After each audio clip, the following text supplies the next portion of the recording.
कि आप लास्ट पे आपने मुझे ये बताना है कि 2 माह आपने केस कवर किया, गाड़ी कौन सी ले रहे हो? 70 से 80 करीब वीडियोस की हैं और सिर्फ माँ बाप का ही मौक़िफ़ दिखाया गया है। क्या वजह है कि अब वन साइडेड आप मौक़िफ़ दिखा रहे हो? हारिस कितने पैसे लिए हैं? कि यार 1 करोड़ आ गया मेरे अकाउंट में।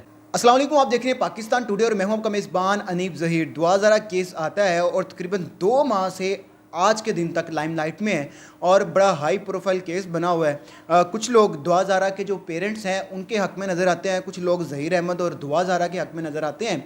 तो मामला बड़ा कॉम्प्लिकेटेड है। अभी तक पूरा पाकिस्तान ये फ़ैसला नहीं कर पाया कि कौन ठीक है कौन गलत है। मेरे साथ हारिस भट्टी मौजूद है।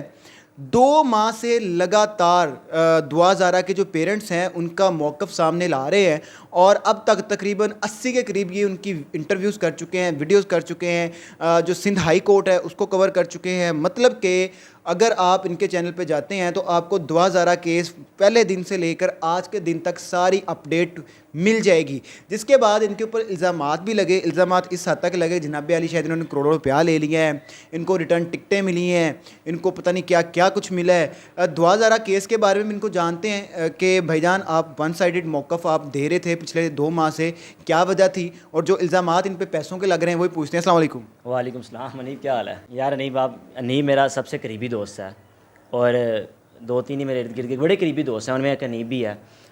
अनीब मुझे बेहतर जानता है, अगर मुझे मिले तो शायद मैं अनीब को सबसे पहले बताता कि यार 1 करोड़ आ गया मेरे अकाउंट में और ये आधे आधे करते हैं, चला कुछ खाने पीने चलते हैं, अय्याशी मारते हैं। मैंने कुछ डिस्कस किया तो मुझे नहीं बताया होगा, हारिस ने कहा होगा कि जनाब अली हिस्सा ना मांग ले नीब। नहीं नहीं, मुझे 1 रुपया भी नहीं मिला, कुछ भी नहीं मिला यार, मुझे कुछ भी नहीं मिला। अच्छा हारिस, बहुत से लोग ना आप पे भी तनकीद कर रहे हैं, ठीक है, आप पे भी तनकीद कर रहे हैं, फरहान पे तनकीद कर रहे हैं। वो ये कह रहे हैं जनाब अली 70 से 80 करीब वीडियोस की हैं और सिर्फ माँ बाप का ही मौक़िफ़ दिखाया गया है।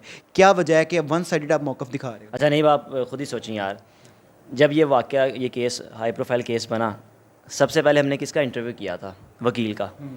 आप मेरे साथ गए थे। हमने वकील का इंटरव्यू किया राय खुरम का और हमने उनसे रिक्वेस्ट की कि सर आप हमारी रसाई उनकी फैमिली तक करवाएं। उसने कहा यार वो फ़िलहाल अभी सामने नहीं आएंगे। कोशिश की, इवन के ओकाड़ा में आपको याद होगा हम सोच रहे थे कि यार हो सकता है हमारा कल ओकाड़ा का प्लान बने तो सर रेडी रहना। अगला दिन आता है वहाँ से कैंसिल हो जाता है। अब ज़ाहिर सी बात है, जब वहाँ से कैंसिल हो जाना, फिर हमने कहा यार चलो कम एटलीस्ट हम जहाँ से मौक़ा मिलता वहाँ तो लेना। जब दुआ ज़ारा की फैमिली से रब्ता हुआ तो उन्होंने एक बिस्मिल्लाह कहा, भई आप आएँ, अपना मौक़िफ़ देना चाहते हैं। फिर हमने सोचा यार एक साइड पे हम रब्ता कर रहे हैं, वो कह रहे हैं कि भाई है नहीं है या वो देंगे नहीं। तो जब दूसरी साइड पे रब्ता कर रहे हैं तो वो लोग कह रहे हैं बिस्मिल्लाह आप आएँ। फिर वही हुआ, हम जाते हैं वहाँ जाकर फैमिली का मौक़िफ़ सामने रखते हैं। वो चीज़ें जो कि पाकिस्तानी कौम देखना चाहती थी कि जिस तरह बच्चे माँ बाप पे इल्ज़ाम लगाया गया कि बाप अपनी बच्चियों को मारता था, माँ बच्चियों को मारती थी, तशद्दुद करती थी, जिस वजह से बच्ची बेइज्जत हो गई, घर से चली गई। अजीब सी मामलात, लेकिन वहाँ जाके तमाम चीज़ें बिल्कुल अपोजिट।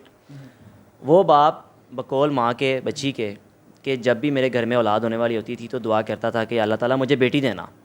वो बाप कभी अपनी बच्ची पर मार सकता है? और वैसे भी ये मैं नहीं कह रहा, आप किसी और को भी उठा के देख लें, इस वक्त पूरा पाकिस्तान की जो पाकिस्तानी कौम की सिंपैथी वालिदैन के साथ है, कोई भी नहीं कहेगा कि ये बाबर बच्चियों को मारता होगा। अच्छा हारिस, एक क्वेश्चन ये भी आप पे बार बार उठाया जा रहा है कि जनाब अली आप जब इंटरव्यूज़ कर रहे होते थे दुआ ज़ारा के पेरेंट्स का, वालिद का, वालदा का या घर का, आप अपनी तरफ से बता रहे होते थे कि वो सच्चे हैं, जबकि लोग कहते हैं कि सहाफ़ी का काम ये नहीं होता कि जनाब अली आप अपना एनालिसिस दे रहे हैं, आपका काम सिर्फ सवाल करना होता है और वो सवाल जो माशरा पूछ रहा है वो सवाल करना होता है। लेकिन आप बजाय सवाल करने के अपने मौक़िफ़ दे रहे थे, तो आप क्या समझते हैं इस बारे में? सिंपल सी बात है अनीब, मीडिया पर यह कहा जा रहा है बच्ची की 17 साल उम्र है। अब मैं हूँ, मैं बैठा हुआ हूँ, मेरे हाथ में बच्ची का पासपोर्ट है, मेरे हाथ में बच्ची के डॉक्यूमेंट्स हैं, स्कूल का हर चीज़ है, उसमें बच्ची की 14 साल 2 महीने हैं। अगर मैं कह रहा हूँ कि 14 साल 2 महीने हैं तो फिर ओबियसली जो चीज़ मुझे नज़र आ रही वो तो मैं कहूँगा ना। अब अगर ये कह दे कि अपना मौक़िफ़ आप क्यों दे रहे हो, भाई सिंपल सी बात है, जो चीज़ मेरे सामने है, बाप हाथ में कोर्ट्स में फाइलें लेके आ रहा है और लहरा रहा है जज साहब के सामने मेरी बच्ची की उम्र 14 साल 2 महीने है। और अगर हमने भी कह दिया कि भाई ये बाप सच्चा है, ये बाप झूठा नहीं है, कोई भी बाप, क्या उस बाप बेचारे उस बाप को ख्वाब आनी थी कि 15 साल बाद मेरी बच्ची है, उसके साथ कोई मसला हो जाएगा तो इसलिए मैं आज ही को 3 साल एज कम लिखवा दूँ। उस फैमिली में जो कि बच्ची के इल्ज़ाम लगवाया गया, जो भी था कि मेरी शादी जैन से करने जा रहे थे, जिस वजह से मैं बेइज्जत हो गई और हमारा 3 साल से रब्ता था, जिस शख्स का नाम लिया जा रहा है जैन का, वो ऑलरेडी इंगेज्ड है।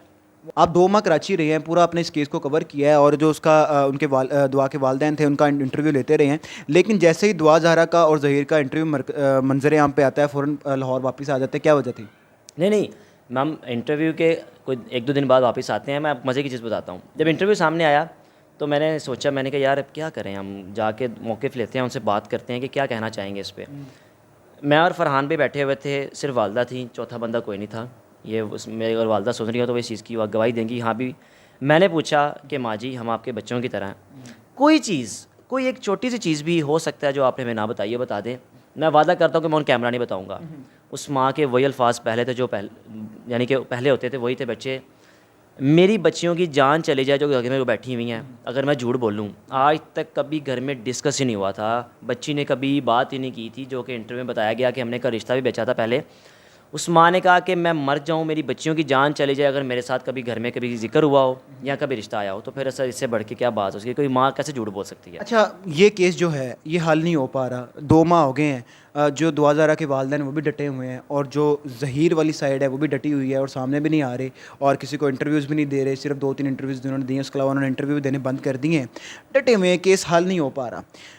आपको नहीं लगता कि शायद इसमें कहीं ना कहीं यूट्यूबर्स का भी किरदार है? क्योंकि कुछ यूट्यूबर्स ने फैसला कर लिया है, दुआ के पेरेंट्स बिल्कुल सच्चे हैं और वो वन साइडेड मौक़िफ़ दे रहे हैं, और कुछ यूट्यूबर्स ने फैसला कर लिया ज़हीर अहमद और दुआ ज़हरा सच्चे हैं और ज़हीर की फैमिली सच्ची है, वो वन साइडेड मौक़िफ़ दे रहे हैं। क्या अगर ऐसा नहीं हो सकता कि अगर दोनों साइडेड का मौक़िफ़ आना स्टार्ट हो जाए तो ये केस किस तरह सॉल्व हो जाए? आपको नहीं लगता कि सब ने इसको अना का मसला बना लिया? अच्छा नहीं भी यार, एक सिंपल सी चीज़ है। अगर ये देखा जाए ना कि माँ बाप के साथ कौन है, तो आप अभी सोशल मीडिया देख लें, अक्सरियत सोशल मीडिया के यूट्यूबर्स जितने भी इस पे काम कर रहे हैं वो वालिदैन के साथ सिंपथी है उनकी। सिर्फ चंद लोग हैं जिन्होंने इंटरव्यू दिखाया और इवन के वो भी एक्सेप्ट कर रहे हैं कि यार हम माँ बाप के साथ हैं। अब यानी कि फुल जो हाइप क्रिएट हुई है वो प्रॉपर माँ बाप के साथ है। दुआ ज़हरा के वालिदैन से आपकी बात हुई होगी, अब वो क्या करने जा रहे हैं? वो कह रहे हैं कि भाई हमने सुलह नहीं करनी, ये क्रिमिनल है और हमारी बच्ची को ट्रैप किया गया, अगवा किया गया। वो कहते हैं कि भाई कुछ भी हो जाए, हमारी सुलह बनती नहीं है, कुछ भी हो जाए। सिंध हाई कोर्ट ने फैसला दे दिया, लाहौर हाई कोर्ट ने फैसला दे दिया, उन्होंने केस सारा ज़हीर के हक़ में सुना दिया। उसके बाद अब वो क्या करेंगे, क्या कर सकते हैं? सिंपल सी बात है, आप यहाँ पे रहते हैं, मैं यहाँ पे रहता हूँ, मेरे साथ कोई मसला मसाइल होता है या मैं किसी को कोई चीज़ करता हूँ या किसी को मार देता हूँ, तो मुझ पर FIR यहाँ पे दर्ज होगी पंजाब में, और मेरा केस भी पंजाब में लड़ा जाएगा। बच्ची की अगवा की FIR सिंध में दर्ज होती है, लाहौर पंजाब हाई कोर्ट क्यों फैसले कर रही है? यानी कि पंजाब में क्यों फैसले कर सिंध हाई कोर्ट ने भी फैसला कर दिया। सिंध हाई कोर्ट ने, अब सिंध हाई कोर्ट में बड़े अजीब से मामला हुए हैं यार। मैं वहाँ पे खुद रहा हूँ हेयरिंग में। पहले जब तक बच्ची बाजियाब नहीं हुई थी, जज साहिबान कोई और थे क्रिमिनल केसेस को सुनने वाले। जिस दिन बच्ची बाजियाब होती है उस दिन जज साहिबान ही बदल जाते हैं। वो कहते हैं केस क्या है, बच्ची को कटहरे में खड़ा किया, मैं खुद गई थी, तो केस ही कुछ नहीं है। भाई ठीक है, बच्ची जो कहती है जाने दो। माँ बाप, अब सिंपल सी बात है, अगर केस कुछ नहीं था तो 23 लोगों को क्यों पकड़ा इन्होंने? वो 12 लोग मेरी आंखों के सामने मैंने आ रहे हैं, हथकड़ियाँ लगी हुई हैं, ये केस कुछ भी नहीं है। मैं मान लेता हूँ यार 1 सेकंड के लिए वो बच्ची चली गई है। सर वो 12-23 लोगों को आपने क्यों पकड़ा है? आपने निकाह खान को क्यों पकड़ा है? आपने गवाह अगवा यानी को जो निकाह में गवाह बना था उसको क्यों पकड़ा है? केस तो कुछ भी नहीं है, बच्ची खुद गई है। फिर उसका जवाब दे दें कि 23 लोगों को आपने अंदर क्यों किया, उनमें से कुछ रिहा भी हो गए या 2 अभी भी अंदर हैं, क्यों पकड़ा? सिंपल सी बात है, क्लियर कर दे, पकड़ा क्यों है उनको? ठीक है, हारिस मौक़िफ़ आपने अपना दे दिया। अब लास्ट पे आपने मुझे ये बताना है कि 2 माह आपने केस कवर किया, गाड़ी कौन सी ले रहे हो? मैं अभी तो अल्लाह का शुक्र है यार, इसके हलाल की कमाई की चीज़ है, छोटी सी गाड़ी मेरे पास विट्स है, लेकिन यह है कि अल्लाह देगा तो ले लूँगा, लेकिन ये हाथ जुड़े मुझे कुछ नहीं मिला, मुझे कुछ नहीं मिला यार, कुछ नहीं मिला। हारिस भट्टी मेरे साथ मौजूद थे, 2 माह केस कवर किया है, इनकी आपने बातें सुन ली हैं। आहिस्ता आहिस्ता आगे भी दुआ ज़हरा केस में जो अपडेट होती जाएगी हारिस भी आपको देता रहेगा और हारिस से बात करके हम भी आपको अपडेट देते रहेंगे। सिर्फ मेरी एक रिक्वेस्ट ये है कि इस केस को कानून के मुताबिक किसी तरीके से हल कर देना चाहिए। अब मेरा ख्याल से ये 2 माह जो केस लटक रहा है ये मज़ीद ख़राब हो रहा है, माशरे में इससे बहुत गलत इम्पैक्ट जा रहा है।